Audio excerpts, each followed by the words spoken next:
Muy buenas tardes. Les decíamos que la guerra de Rusia con Ucrania probablemente termine encima de una mesa de negociación. No lo decimos nosotros, es una frase que ha pronunciado en el día de hoy el secretario general de la OTAN, Jens Stoltenberg. Se ha mostrado especialmente optimista con el desarrollo de las negociaciones, pero ha advertido ya de que ese resultado va a depender de lo que ocurra en el campo de batalla.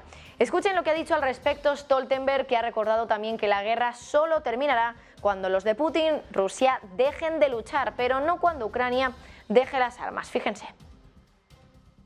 It's a war of aggression, where one country, Russia, has invaded a neighbor, Ukraine. And therefore, it matters how those negotiations are conducted, and we need to realize that this war most likely will end at some stage at the negotiating table. But we also know that the outcome of those negotiations are totally dependent on the strength on the battlefield.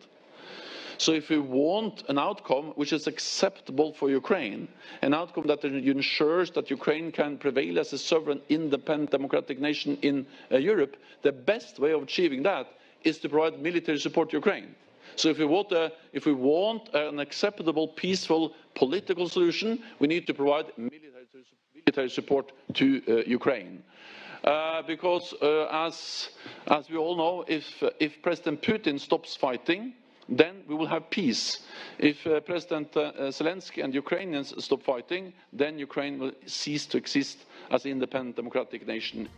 Stoltenberg también ha hablado de otra amenaza para los aliados más allá de Rusia. El secretario general de la OTAN apunta directamente a China. Por eso advierte que hay que ir con cuidado para no depender demasiado del gigante asiático. Y recuerda que sus metales de tierras raras están en nuestros teléfonos y en nuestros equipos militares. To be careful not to create new dependencies, most notably on China. We see growing Chinese efforts to control our critical infrastructure, supply chains, and key industrial sectors. Chinese rare earth minerals are present everywhere, including in our phones, our cars, and our military equipment. We cannot give authoritarian regimes any chance to exploit our vulnerabilities and undermine us. For this, it is essential that we boost the resilience of our societies and our infrastructure. Resilience is a collective effort, and I count on you all to play your part here too.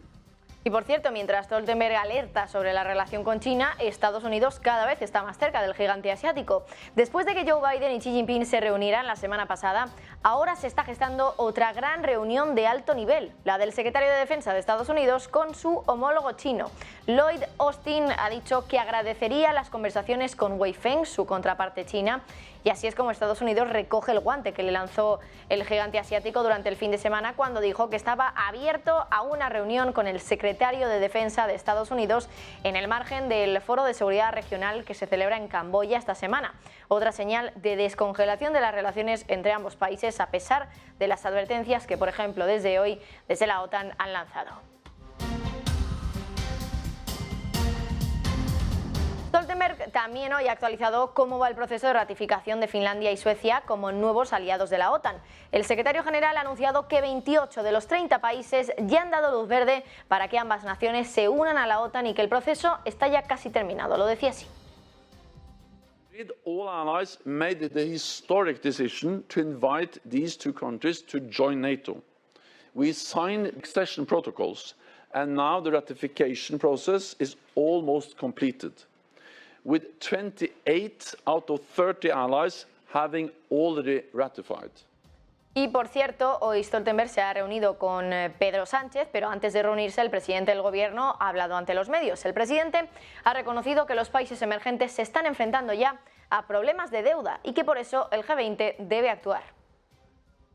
La cumbre del G20 celebrada hace pocos días en Bali, reafirmamos la necesidad de mejorar el acceso a la financiación internacional de los países menos desarrollados para así hacer frente a los problemas de deuda que evidentemente están ya sufriendo algunos de estos países. Bueno, volviendo al conflicto en Ucrania, esta mañana Polonia ha reconocido que quiere ayuda por si vuelve a ocurrir un episodio como el de la semana pasada cuando 2 misiles ucranianos cayeron por accidente en su territorio, matando a 2 personas. Alemania ha ofrecido misiles antiaéreos y Eurofighters a los polacos para defenderse. Ahora Polonia ha aceptado esa ayuda. Eva Villanueva. Muy buenas, pendientes en página geopolítica y en página geoestratégica de la última hora que llega de Polonia, que acaba de aceptar la ayuda militar de Alemania para defender su espacio aéreo. El gobierno de Varsovia ha aceptado la ayuda de Berlín tras haber sufrido el impacto de un misil de fabricación rusa cerca de la frontera ucraniana hace una semana y que, según las investigaciones preliminares, era un misil perdido de la defensa ucraniana que habría fallado en la trayectoria. Tras este trágico suceso y ante el temor de una escalada del conflicto ucraniano, Polonia va a desplegar las defensas aéreas ofrecidas por Alemania en su territorio, que incluye el despliegue de lanzamisiles Patriot adicionales en su país. El ministro de Defensa polaco ha señalado en Twitter que Polonia va a proponer además el despliegue de más lanzadores de misiles Patriot cerca de su frontera con Ucrania tras la oferta alemana.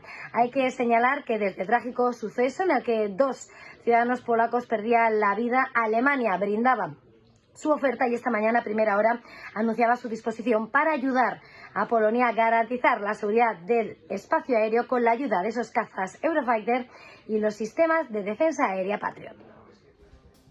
Bueno, cambiamos ya de asunto porque Alemania, ya saben, es uno de los países que peor lo está pasando con la inflación en Europa. Pero ojo, porque hay un indicador que estaría sugiriendo que en Alemania ha comenzado ya la deflación, es decir, que los precios están empezando a bajar, o al menos así lo podemos interpretar. Así lo hemos visto hoy en el índice de precios al productor alemán, que ha mostrado que la inflación mayorista pues está cayendo. En términos mensuales, ese dato ha caído un 4,2% frente al 0,6% que se esperaba que subiera. Estamos, por tanto, ante lo que se conoce como deflación. Es la primera vez que este indicador cae en términos mensuales desde mayo de 2020, en pleno confinamiento por el COVID. Estos son buenas noticias, pero la cuestión es hasta qué punto realmente esto va a cambiar el ritmo del Banco Central Europeo. Y es que ya saben lo que dijo Christine Lagarde el viernes, que los tipos de interés seguirían subiendo hasta que alcanzaran un nivel que restringiera la actividad económica para poder combatir la inflación. Los precios mayoristas, desde luego, en Alemania están empezando a caer, pero la pregunta que nos hacemos es si esta es la primera señal deflacionista que estamos viendo en Europa. Si lo que está sucediendo en Alemania lo podemos extrapolar a lo que va a pasar próximamente en el resto del viejo continente. Jaime Martínez Muñoz, consultor estratégico, muy buenas. ¿Qué tal? Muy buenos días. Quería preguntarte un poco cómo has valorado tú esta noticia con la que hemos amanecido esta mañana, con el dato de IPP de precios mayoristas en Alemania, donde sí que es cierto que, bueno, en términos anuales teníamos una subida de los precios muy abultada del 34%, si no me equivoco, respecto a un 45% que creo que teníamos el mes pasado. No me sé las cifras exactas, pero más o menos van por ahí los tiros. Si no, corrígeme por favor, Jaime. Pero la clave de todo al final también está en lo que ha sucedido en términos mensuales. Una caída de los precios mayoristas respecto al mes anterior del 4,2%. Por lo tanto, Jaime, estamos ante la primera señal deflacionista. No sé si a lo mejor este dato hay que cogerlo un poco con pinzas. En general, ¿cuál es tu interpretación? Bueno, sí, efectivamente el dato de índice de precios industrial ha dado un pequeño alivio que no estaba contemplado por los analistas, y es precisamente esa caída mensual que apuntabas del 4,2% con respecto a septiembre. Sin embargo, creo que aún es muy pronto para poder, celebrar que la política monetaria del Banco Central Europeo ya está dando resultados. Es decir, estamos hablando del dato de un mes, porque si comparamos con la interanual, que es lo que también comentabas, el dato sigue siendo excesivamente alto. Los precios de producción han subido un 34,5% en comparación con octubre de 2021. Para dar una comparativa, para dimensionar cómo de alta es, ¿no?, esta cifra, hay que recordar que en los últimos años, si por ejemplo vamos a niveles del año 2018, este índice de precios de producción industrial se habría mantenido en unos niveles estables entre el 1 y el 2%. Incluso en el 2020 hubo un periodo en el que sí que hubo una deflación. A nivel interanual había caídas de los precios, por lo cual podemos ver que un 1 o 2% frente al 34,5% que tenemos ahora interanual, estamos aún muy alejados, ¿no?, de lo que se podría considerar históricamente normal en este tipo de índices. Por tanto, prudencia porque los precios mayoristas siguen siendo muy elevados, sobre todo por la energía, ¿no?, que es el principal responsable de este incremento interanual. Jaime, ¿podemos esperar que de cara a los próximos meses sigamos viendo caídas mensuales, en términos mensuales, de este índice de precios mayoristas en Alemania o quizá también en otros países? Bueno, es razonable que ya sabemos que los precios fluctúan mucho en función del periodo y de la actividad, también tienen un componente estacional muy importante, pero sí que es de esperar que en Alemania, que tienen un sistema mucho más flexible, los precios puedan empezar a moderarse. No me atrevería a decir que podamos esperar en los siguientes meses también caídas con respecto a otros meses, pero es probable que en el medio plazo, desde luego, empecemos a observar que los precios mayoristas empiezan a descender ligeramente, porque la política monetaria está siendo muy agresiva, que así debe ser, y por tanto en Alemania sí que podríamos esperar una mayor contención. Extrapolable a otros países de Europa, eso también depende un poco de la rigidez de estos precios. Recordemos que los precios, y más los mayoristas, son lo que los economistas denominan viscosos, ¿no? También dependen un poco de no solamente de la actividad, sino de la renegociación de los contratos y en general tendremos que esperar ver cómo evolucionan en otros países, por ejemplo en Francia, ¿no?, que digamos que es otro de los grandes motores potentes en Europa. Sin embargo, yo creo que es un buen dato en el corto plazo que puede ayudarnos a concluir que la política monetaria está empezando a surtir efecto, pero desde luego no deberíamos esperar una relajación por parte de Christine Lagarde, o no debería ser así, porque el IPI o sobre todo la inflación en Alemania, recordemos que está por encima de los 2 dígitos, y hay un componente estructural de esta inflación que, descontando la energía, pues está empezando a introducirse en el resto de bienes y servicios de la economía. Y por tanto, mucha prudencia. Bueno, prudencia, desde luego. Prudencia no sé si también es lo que tienen los inversores con Alemania, porque esta mañana ha habido una subasta de letras a 12 meses en Alemania y el tipo de interés medio al que se ha colocado es un 2,25%. A 12 meses, apenas un año, los inversores le están exigiendo a Alemania una rentabilidad del 2,25%. Insisto, Alemania, que se ha considerado el activo refugio, la deuda alemana por antonomasia en los últimos años. ¿Es que no se fían quizá los inversores de Alemania, Jaime? Bueno, digamos que precisamente es la señal de que ante esta caída del 4,2 mensual, el mercado y los inversores siguen advirtiendo a Alemania que, desde luego, la inflación del 10,2% sigue siendo muy elevada en un país como Alemania, que históricamente siempre ha tenido una inflación muy inferior a la media de la eurozona, y ahora, sin embargo, el 10,2% es casi, es incluso algo superior a la media europea, que quiero recordar que está en el 10%. Entonces, esto unido a algunos temores que hay en cuanto a algunas medidas fiscales por parte del gobierno socialdemócrata alemán, pues están poniendo un poco en tela de juicio lo que debería ser una coordinación entre la política monetaria, con subidas de tipos de interés, y una política fiscal más restrictiva, con un control del gasto público y de la deuda. Eso es, digamos, la razón por la que los mercados, ante previsibles anuncios que se están dando en el gobierno alemán de medidas fiscales expansivas, sobre todo en el ámbito de la energía, pues puede condicionar o puede estar mermando en una mayor desconfianza en el mercado.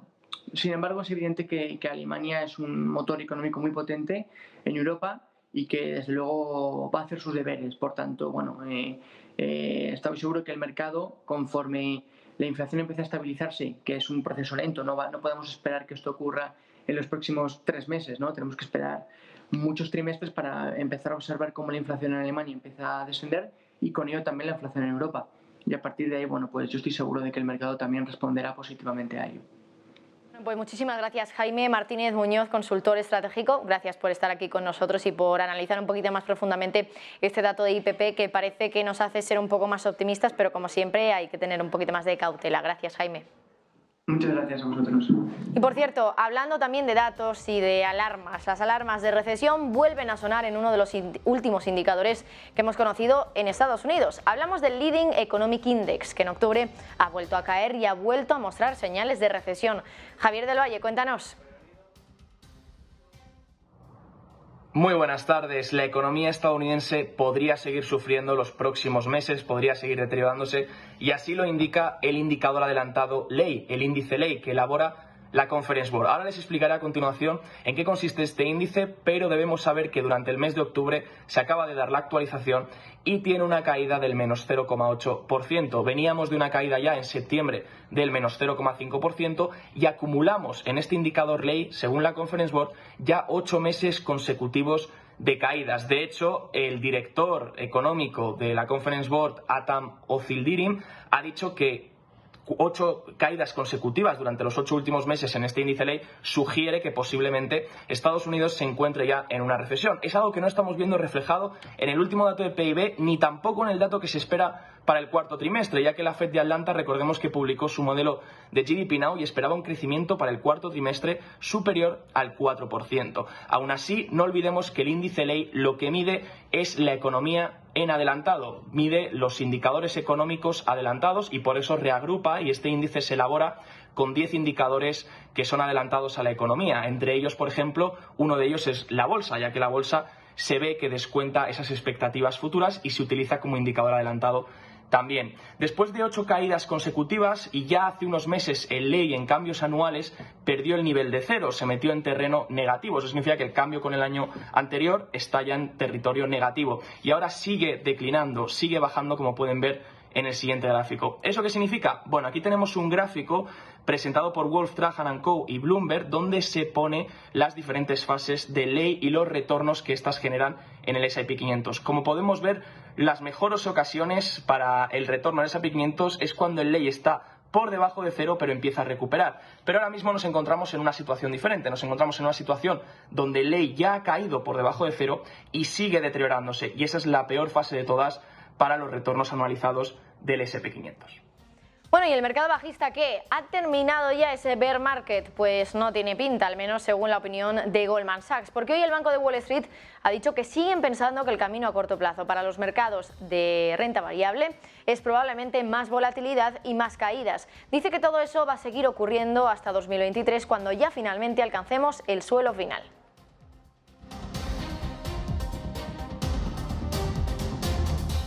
Hoy en los mercados está pesando mucho lo ocurrido en China durante el fin de semana. Una ciudad cercana a Pekín ha suspendido escuelas, ha cerrado universidades y ha pedido a los residentes que se queden en casa por lo menos 5 días tras lo ocurrido en el nuevo brote de COVID-19 en el país. Esto ha borrado las expectativas del mercado de que China levante o suavice las restricciones COVID. Recuerden que hace solo una semana China publicó un conjunto de medidas para hacer más específico su enfoque contra el COVID. Parece que los mercados ya se olvidan de ello.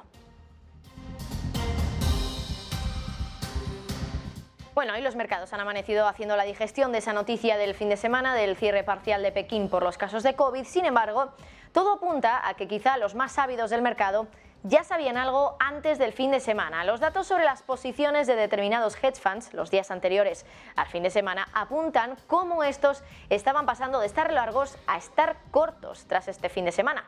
¿Qué es lo que había pasado? Gabriel Montalto. Hoy amanecíamos con la noticia desde China de que parte de la ciudad de Pekín estaba teniendo nuevos confinamientos a raíz de un rebrote del COVID-19. ¿Qué sabían los hedge funds la semana pasada respecto a esto que hoy se anunciaba desde China y ha hecho que los mercados comenzaran con una apertura bajista, tanto en la madrugada desde el lado asiático como aquí también en Europa? Bien, la semana pasada, el jueves, les mostraba unos datos, unos gráficos en el cierre de Wall Street, aquí desde Negocios Televisión, en donde veíamos cómo habían aumentado, y lo tenemos aquí en el primer gráfico, durante la semana pasada, un fuerte posicionamiento alcista por parte de las principales gestoras de hedge funds, CTAs, de Estados Unidos. Se estaban poniendo cortos en el mercado chino de acciones. Luego lo que les mostraba, y es el segundo gráfico, era el posicionamiento sobrevalorado, sobre todo que tenían la mayor ponderación, que era en China en primer lugar, Sudcorea en el segundo lugar. Ese era el posicionamiento que venían trayendo y se ve también en este mismo gráfico, debajo a la izquierda, los otros datos en donde realmente había una infraponderación o infravaloración de sus carteras respecto a otros instrumentos financieros, como por ejemplo acciones del mercado europeo. Y por último, estaba la encuesta en este último gráfico que se había hecho a los managers de los principales hedge funds americanos, en donde el 80% coincidía con que esperaban una situación o bajada de rating de las acciones asiáticas, en este caso del mercado chino, a lo largo de lo que es el 2023 o lo que va a ser el 2023.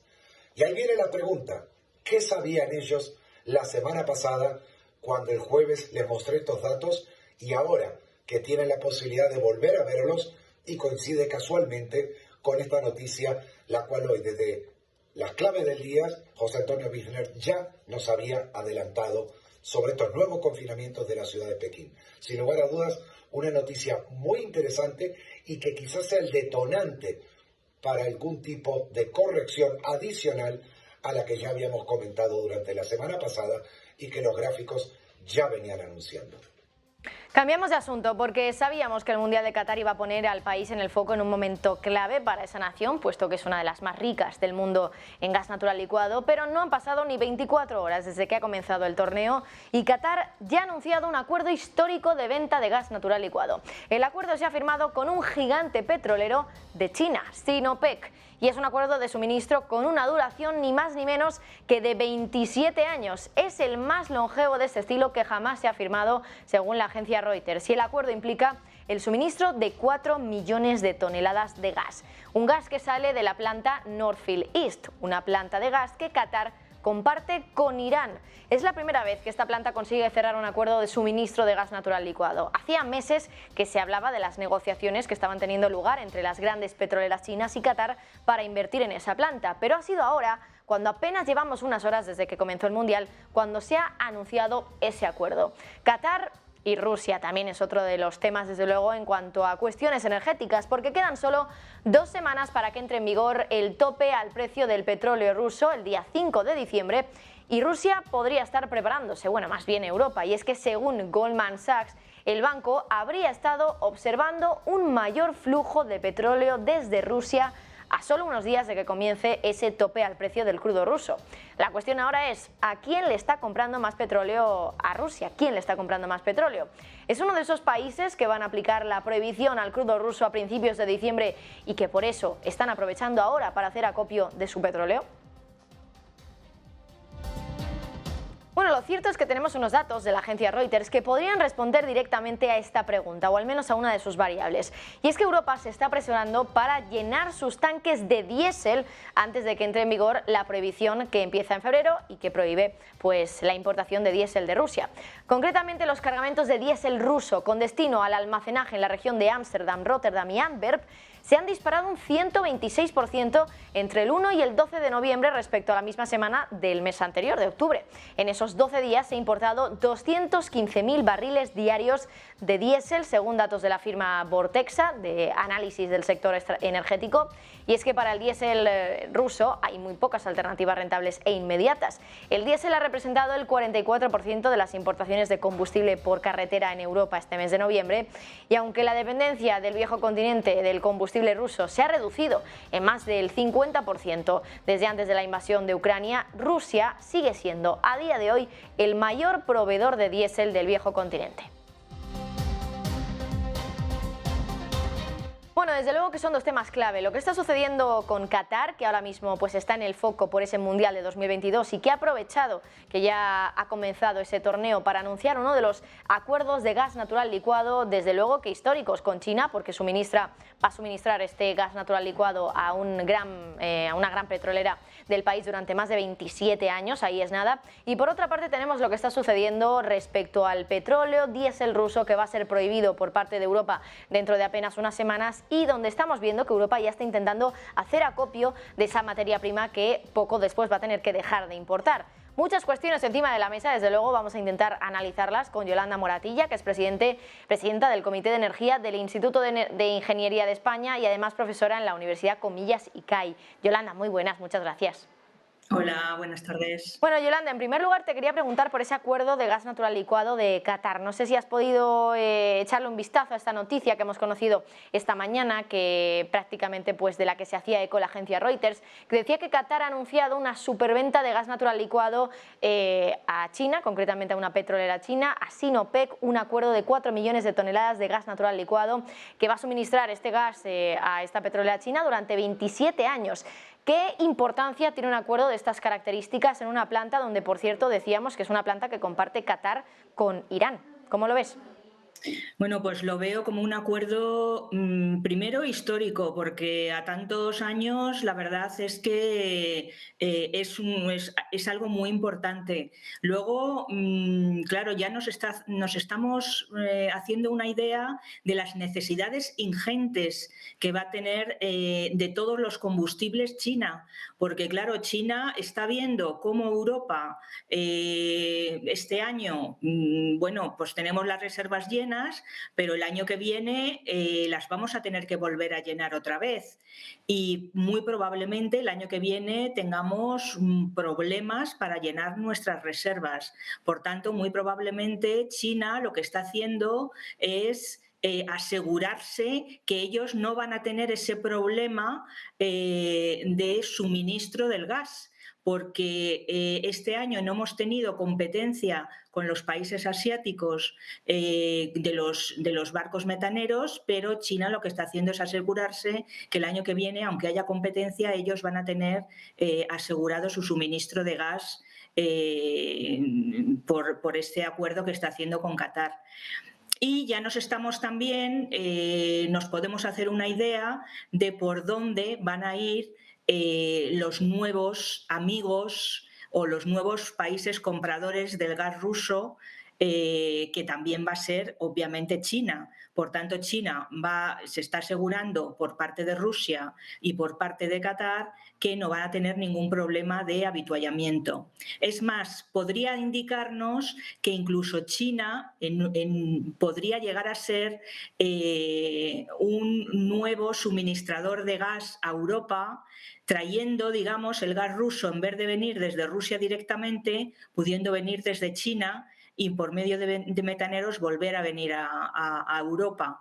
Esto, bueno, es una opinión que sería una posibilidad que podríamos llegar a ver el año que viene, que, insisto, va a ser muy, muy duro para Europa el avituallamiento de gas. Yolanda, en ese sentido te quería preguntar qué importancia va a tener para Qatar, teniendo en cuenta que es uno de los países más ricos en gas natural y que además también tiene mucha capacidad para exportar gas natural licuado, que al final es una de las maneras que ahora tiene Europa para importar ese gas.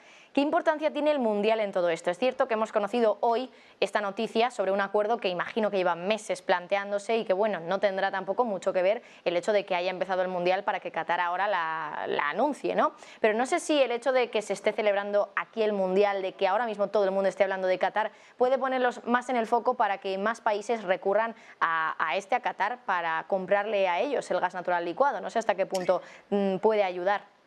Pudiera ser, porque esto es una puesta en escena muy bonita, el Mundial, con esta noticia que se podía haber dado unos días antes, unos días después, con lo cual que coincida exactamente, pues es una puesta en escena y, bueno, pues es como la puesta de largo ante el mundo, ¿no? Ya estamos viendo que China, que es el principal país demandante de todo, porque no solamente es de gas, de petróleo, sino absolutamente de todas las materias primas que nos podamos imaginar, porque está teniendo un desarrollo espectacular y, por tanto, necesita absolutamente de todo tipo de materias primas, no solamente de las energéticas, y entonces esta puesta de largo, pues efectivamente podría animar a otros países también a hacer este tipo de contratos a largo plazo, que, bueno, pues la verdad es que están muy bien, ¿no? pero para ambos países, para los que compran y para el que vende, lógicamente, porque también tener asegurado a 27 años el precio del gas, ¿no? Y más que el precio ya, el poder tener gas con total seguridad, estamos viendo la inseguridad que tenemos nosotros en Europa. Bueno, pues esto pues puede alertar a otros países de las necesidades de empezar a hacer este tipo de contratos porque para que no se nos adelanten, ¿no?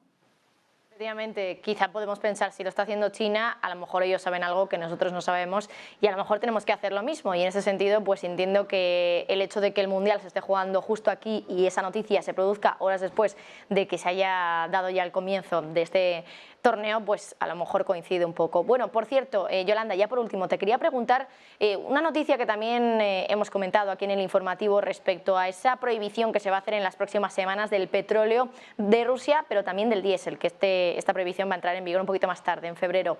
Lo que hemos visto es que, por ejemplo, Goldman Sachs estaba diciendo que estaba viendo cómo estaba aumentando ese flujo, decía flujo de petróleo desde Rusia, no decía hacia dónde, pero decía desde Rusia, en las últimas semanas, claro, teniendo en cuenta que en apenas 2 semanas ya vamos a tener esa prohibición del petróleo ruso por el tope al precio del crudo que viene desde Rusia. Y además también nos hacíamos eco de una noticia que nos avanzaba que Europa está haciendo acopio del diésel ruso cuando quedan también apenas unos 2 meses más o menos. El día 5 de febrero es cuando entra en vigor esa prohibición de la importación del diésel ruso. Claro, ¿cómo casa este juego que está haciendo Europa cuando en apenas unos meses quiere prohibir, unas semanas en este caso, en el caso del petróleo, quiere prohibir estas importaciones, pero luego justo antes está haciendo acopio de precisamente estas materias primas que vienen de Rusia? Claro, porque la realidad es muy tozuda y la realidad nos dice que necesitamos ese petróleo y sobre todo el diésel. Tenemos que pensar que las refinerías europeas están diseñadas para poder fabricar diésel a partir de petróleo ruso. Esto no significa que no pueda hacer diésel con otro tipo de crudos, pero el rendimiento es mucho menor. De ahí que se va a tener menos cantidad de diésel disponible. Por eso están haciendo acopio ahora mismo en Europa precisamente para evitar ese problema de disminución que muy probablemente podemos llegar a tener un shock no solamente de precios, sino de que la demanda sea mayor que la oferta del diésel.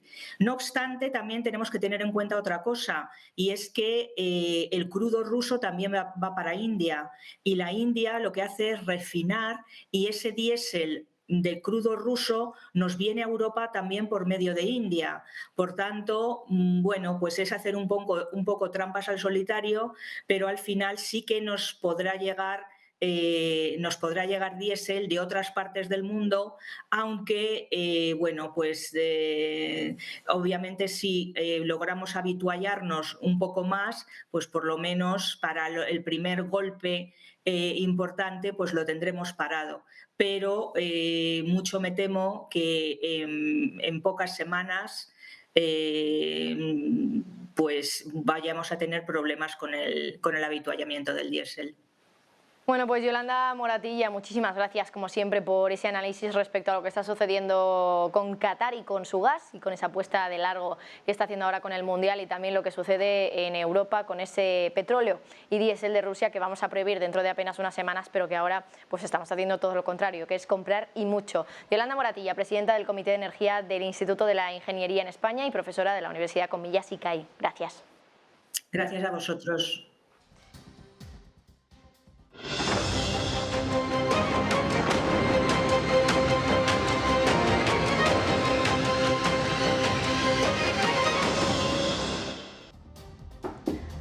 Hachazo de Goldman Sachs a su pronóstico del precio del petróleo. Lo ha rebajado en $10 a $100 por barril para el cuarto trimestre de 2022.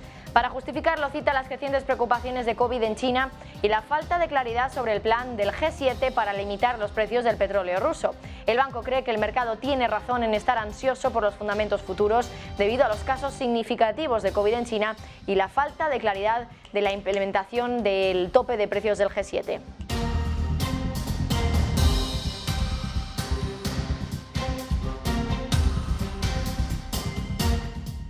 La empresa noruega Bergen Engines ha reanudado el suministro a Rusia de piezas para la reparación de turbinas de gas. Según el diario Bergens Tidende, la empresa va a comenzar nuevamente a suministrar sus productos a Rusia para cumplir con las obligaciones contractuales a largo plazo. Los repuestos importados se van a utilizar para reparar 22 turbinas de gas suministradas por la Russian Copper Company en 2019. Anteriormente, Bergen Engines había anunciado el cese total de las actividades en Rusia tras el inicio de la invasión de Ucrania. La ONU advierte: quien haya lanzado artillería contra la central ucraniana de Zaporilla está jugando con fuego. El jefe del organismo de control nuclear de Naciones Unidas ha asegurado que su equipo se está preparando para inspeccionarla en busca de daños causados por los ataques del fin de semana. El Organismo Internacional de Energía Atómica ha dicho que más de una docena de explosiones han sacudido la central nuclear el sábado y el domingo, unos ataques que el director del organismo ha calificado como extremadamente preocupantes.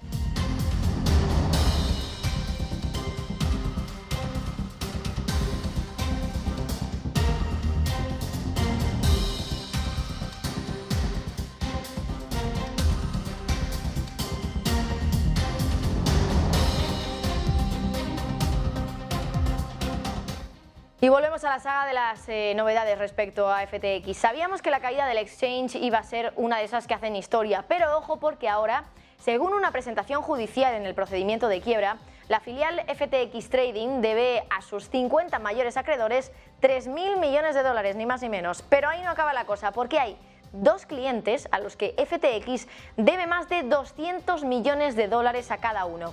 Volviendo a sus deudas, las entidades vinculadas a FTX deben a su mayor acreedor no garantizado más de 226 millones. Los 50 reclamos de los mayores acreedores son todos de clientes a los que se les debe 21 millones de dólares o más.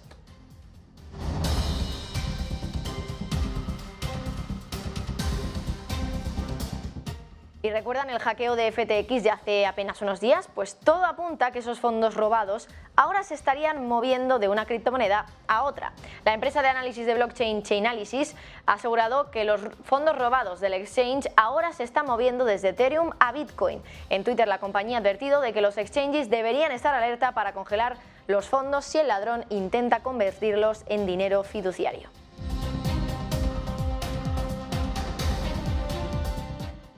Vamos ya con el análisis de la jornada en los mercados financieros y nos va a ayudar con ello Renato Campos, que es analista de Admiral Markets. Renato, muy buenas. ¿Qué tal, Marta? Mucho gusto y gracias por tenernos nuevamente acá. Igualmente, muchísimas gracias a ti también, Renato. Por cierto, semana corta en los mercados financieros, por lo menos en Wall Street, porque tenemos acción de gracias. Thanksgiving, el jueves va a estar cerrado Wall Street y me parece que el viernes también va a estar cerrado. Por lo tanto, son 3 días de apertura de sesión en el mercado americano. Y aún así, bueno, vamos a tener algunas cuestiones clave, como pueden ser las actas de la Fed, las actas del Banco Central Europeo. Aunque hay que recordar que, por ejemplo, las de la Fed, pues evidentemente en esa reunión todavía no conocíamos el dato de inflación de octubre, que es lo que ha dado un poquito de alas al mercado para que empiece a subir. No sé qué podemos esperar, en tu opinión, de esta semana en los mercados, Renato. Bien, particularmente como tú mencionas, es una semana corta, pero que no deja de tener datos macroeconómicos importantes y particularmente las actas de la Reserva Federal de Estados Unidos correspondientes a la última reunión. Debemos entender que el mercado desde octubre en adelante ha comenzado a especular con una menor restricción en la política monetaria y lo que ha conducido finalmente a un escenario algo más favorable sobre la renta variable y de manera negativa sobre el dólar, que pierde en torno a un 4 o un 5%. Ante este tipo de condiciones, el mercado va a estar pendiente a las pistas que pueda entregar la Fed en estas actas del FOMC, entendiendo que la posibilidad de tener una menor restricción a partir de diciembre está por sobre un 70% de probabilidad, pero también hay que destacar la intensidad con la cual se han señalado los miembros Fed la posibilidad de continuar con una política monetaria restrictiva, tal vez menos agresiva, pero que vaya en pos de controlar la inflación, que al día de hoy, si bien modera su avance durante su reporte anual, eso no quiere decir finalmente que los precios sigan aumentando. Simplemente el ritmo de avance de los precios que hemos conocido hasta el día de hoy tiende a moderarse, pero por ahora los precios siguen mostrando un incremento importante mensualmente y eso es lo que todavía sigue preocupando a la Reserva Federal de Estados Unidos y por supuesto por consecuencia a la economía americana, que presenta desafíos importantes durante lo que resta de este año y el próximo año 2023. Claro, hay que recordar la diferencia entre desinflación y deflación. Deflación es cuando los precios empiezan a bajar, desinflación es cuando siguen subiendo, pero cada vez a un ritmo menor, ya no tan alto como veíamos en los últimos meses, sino empieza a continuar subiendo respecto al ritmo que teníamos antes. Por cierto, Renato, parece que los inversores, los expertos, los analistas cada vez están ya más de acuerdo con que todavía no hemos visto el suelo de los mercados, el suelo, lo vamos a ver según muchos en 2023. Es el caso, por ejemplo, de la opinión de Goldman Sachs, que dice que ese final del mercado bajista realmente no lo veremos hasta el año que viene. ¿Coincides también con esa opinión, Renato? Sí, precisamente el mercado continúa teniendo una sensación negativa sobre la economía americana y la economía mundial, sobre todo durante los últimos días, en donde, como tú bien señalabas, previo al inicio de esta intervención, la pandemia por el COVID-19 no ha cesado y las medidas restrictivas o las restricciones individuales en China se podrían intensificar. Recordemos que China es la segunda economía del mundo, por tanto es un punto de inflexión importante para el resto de los mercados y el resto de las economías. Por lo cual, mientras no se logre un control completo y hay una reactivación económica, entendiendo que las cifras también de China durante sus últimos reportes dejan bastante que desear, uno tiende obviamente a revisar un desempeño paupérrimo que pueda presentar la economía mundial, los mercados por consecuencia y los riesgos que estos puedan tener. Sin duda que también el conflicto entre Rusia y Ucrania sigue generando resquemores entre los operadores, dudas que puedan surgir dentro de pronto o en el corto plazo, pero también obviamente existen ciertos acercamientos y tal vez un acuerdo de paz que podría se podría dar antes de finalizar el año. Ahora, como bien señalábamos anteriormente, el hecho de que la Reserva Federal o los bancos centrales sigan manteniendo una política monetaria restrictiva debe significar o debe provocar por consecuencia ciertos grados de recesión en las distintas economías. Y ahí es donde los mercados están interpretando de cierta forma un riesgo que todavía está latente y por ello Goldman Sachs ha señalado finalmente este escenario negativo que todavía la renta variable viene presentando. En términos técnicos, la secuencia de máximos y mínimos decrecientes se mantiene durante este año 2022 y mientras eso no cambie, la tendencia o la perspectiva tiende a ser negativa y por tanto nuestro posicionamiento y la recomendación hacia los clientes o comentarios que hemos entregado en las cartas a nuestros clientes que las tendencias siguen siendo bajistas para la renta variable y tal vez con menor agresividad y menor favoritismo del dólar, en donde dicha moneda podría comenzar a presentar las falencias económicas que Estados Unidos podría comenzar a dar. Recordemos, y no me quiero extender mucho más, Marta, pero recordemos que las cifras de PMI durante el último tiempo han presentado escenarios contractivos y esto es lo que comienza a dar también ciertas falencias de la economía y que podrían también comenzar a darse con mayor agresividad o mayores señales en torno a un menor dinamismo de la economía a través de las tasas de desempleo que ya comienzan a aumentar en la primera economía del mundo.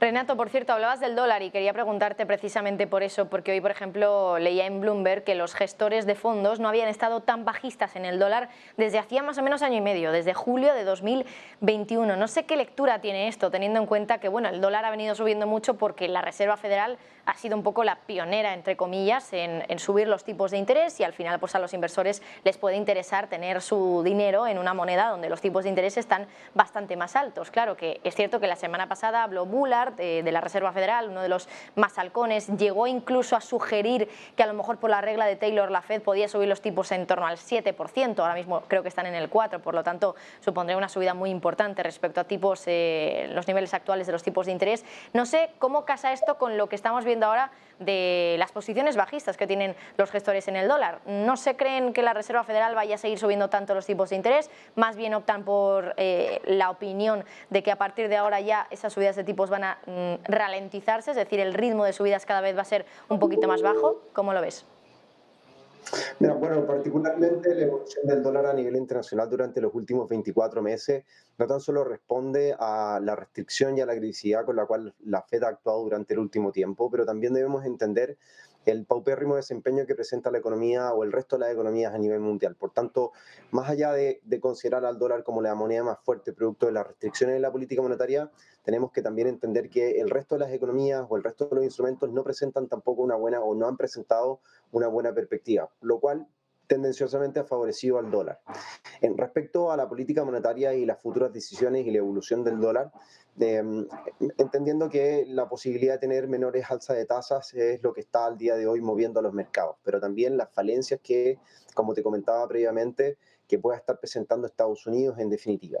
Por ende, los mercados sabemos o los operadores comienzan a descontar ciertos escenarios, ciertas condiciones que se puedan estar presentando, y al día de hoy esa moderación en la restricción en la política monetaria podría jugar o ser uno de los catalizadores importantes para que los inversionistas tengan menores posiciones sobre el dólar a nivel internacional.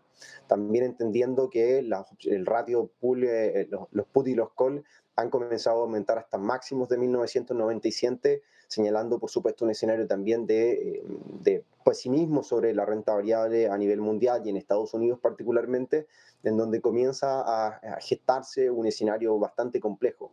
Con esto no quiero ser un promotor de un escenario muy pesimista para los mercados en general, pero la verdad que tenemos que mirar las cifras y las gráficas que se están señalando al día de hoy que dan cuenta de una situación bastante compleja que deberían estar enfrentándose durante los próximos meses. Como bien lo comentábamos anteriormente, la evolución del dólar desde octubre en adelante ha comenzado a ser bajista, descontando finalmente una menor agresividad. La recuperación durante las últimas 2 semanas que se ha presentado en el dólar a nivel internacional también calzan con esta mayor incertidumbre en torno a China, el periodo de incertidumbre que se vive al este de Europa, la condición, por supuesto, en torno a los comentarios de los miembros FED que señalan que las tasas de interés deberían seguir subiendo. Pero también esas subidas de alza de tasas tienen un consenso, y ese consenso no debería superar rangos entre el 5 al 5,5%, lo cual podría estar alcanzándose de cara al segundo y tercer trimestre del próximo 2023. Y ahí es donde los inversionistas probablemente ya hubiesen descontado en gran parte estas alzas de tasas o bien el tope máximo de alzas de tasas para Estados Unidos, y es donde las posiciones sobre el dólar podrían comenzar a aumentar aún más durante el próximo año 2023. Bueno, pues habrá que estar muy pendientes a este momento, a ese segundo trimestre de 2023, para ver también qué es lo que ocurre respecto al dólar. Renato, como siempre, muchísimas gracias por todo, por tu análisis y por estar aquí con nosotros en el informativo de Negocios Televisión. Que pases buena tarde. Marta, que tengan una excelente semana. Un abrazo gigante a todos. Igualmente para ti, Renato. Nosotros nos despedimos ya, pero desde luego que hoy la jornada está marcada por lo sucedido en China en las últimas horas, en este fin de semana, donde parece que ya se están disipando esas esperanzas de que China pueda empezar a levantar, a suavizar las restricciones del coronavirus, y desde luego pues hoy de nuevo muy pendientes a la guerra de Rusia en Ucrania y sobre todo esas declaraciones de Jens Stoltenberg, que apuntaba que quizá lo más probable es que esta guerra acabe en una mesa, en la de negociación entre Estados Unidos, Ucrania y Rusia. Nos vamos con esto, les dejamos a partir de las 3 de la tarde como siempre con Rolling Stocks con Marta Isern.